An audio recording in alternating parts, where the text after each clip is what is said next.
ভারত শাসিত কাশ্মীরের পেহেলগাম পর্যটনে ভরপুর অথচ উত্তপ্ত। সাম্প্রতিক এক ভয়াবহ হামলায় প্রাণ হারায় ২৬ জন নিরীহ মানুষ। ভারত সরকার বলছে পাকিস্তান থেকে এসেছিল জঙ্গিরা, কিন্তু চমকপ্রদ এক দাবি করে বসলেন ভারতের সাবেক স্বরাষ্ট্রমন্ত্রী পি চিদাম্বরম বলেন, কোথাও কোনো প্রমাণ নেই যে হামলাকারীরা পাকিস্তান থেকে এসেছে। খুব সম্ভব তারা ভারতের স্থানীয় সন্ত্রাসী।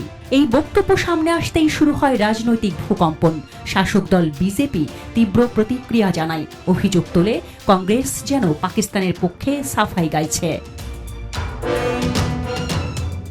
এটাই প্রথমবার নয়, কাশ্মীরে এর আগেও বহু হামলায় প্রথমেই পাকিস্তানের দোষারোপ করা হয়েছে, কিন্তু পরে দেখা গেছে অনেক ক্ষেত্রেই ছিল ভারতেরই স্থানীয় উগ্রপন্থী দল বা হোমগ্রোন টেরোরিজম।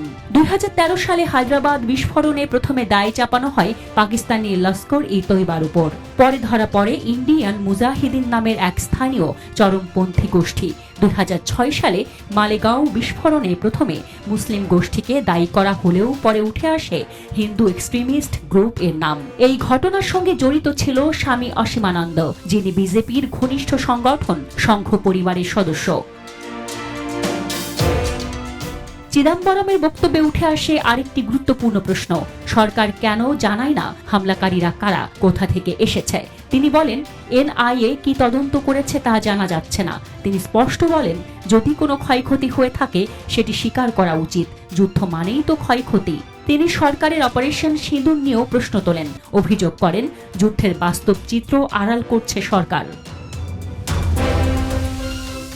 বিজেপি সরকার অনেক সময়ই পাকিস্তানকে শত্রু হিসেবে তুলে ধরে নিজেদের জনপ্রিয়তা বাড়ানোর চেষ্টা করেছে বলে অভিযোগ আছে। বিশেষ করে নির্বাচনের আগে বা সমালোচনার মুখে পড়লে পাকিস্তান মদতপুষ্ট জঙ্গি হামলা, এই শব্দগুলো হঠাৎ করেই মিডিয়ায় ঘন ঘন ভেসে ওঠে। এই ঘটনার ক্ষেত্রেও অনেকে বলছেন বিপুল লোকক্ষয়, সামরিক ব্যর্থতা এবং কূটনৈতিক চাপে থাকা মোদী সরকার এখন পাকিস্তান নামটা সামনে এনে আসল প্রশ্ন থেকে দৃষ্টি সরাতে চায়। চিদাম্বরমের মন্তব্যের পর বিজেপির অমিত মালব্য কংগ্রেসের বিরুদ্ধে বলেন, কংগ্রেস যেন ইসলামাবাদের আইনজীবীর মতো কথা বলছে। তিনি কংগ্রেসের অতীত তুলে আনেন, গেরুয়া সন্ত্রাস তত্ত্ব, ইউপিএ সরকারের দুর্বলতা, সেনাবাহিনীর মনোবল ভাঙা। এই প্রশ্ন এখন পুরো ভারতের সামনে। পেহেলগাম হামলার পেছনে সত্যিই কি পাকিস্তান, নাকি এটা একেবারে দেশীয় পরিকল্পনায় সংগঠিত হোমগ্রোন টেররিজম?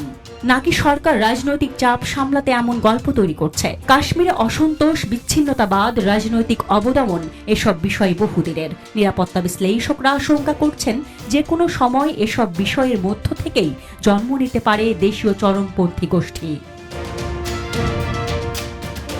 চিদাম্বরম হয়তো বিজেপির চোখে দেশদ্রোহী, কিন্তু তার প্রশ্নগুলো কি অমূলক?